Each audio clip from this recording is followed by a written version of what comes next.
He was my mentor, and he became a very good friend.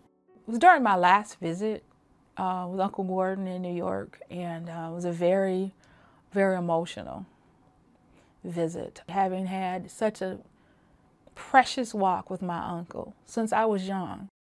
During the visit, he shared that he was concerned about the plight of young people, violence in their lives, and the destiny of young black men.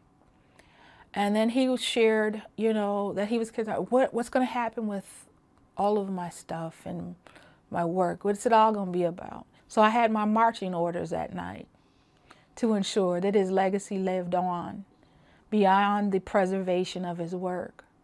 I think Uncle Gordon respected me most of all because for years I knew how to infuse his life in the lives of young people, be it young people in elementary schools or young men who are incarcerated at Red Wing.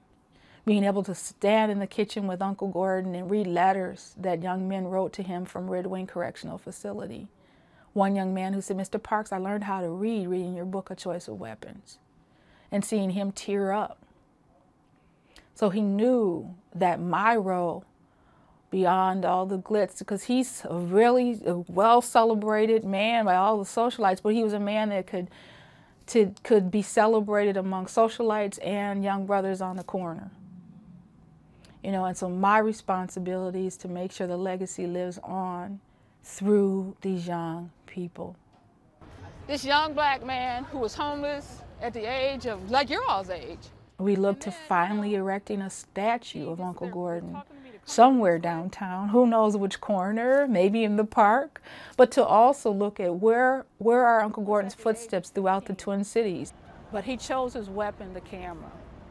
We're going to have a Choice of Weapons Institute that will engage young people in his artistic expressions, working with artists and mentors. We look to do an annual celebration of Uncle Gordon's life that hopefully will be nationally recognized, with young people being transformed once exposed to the man and his walk.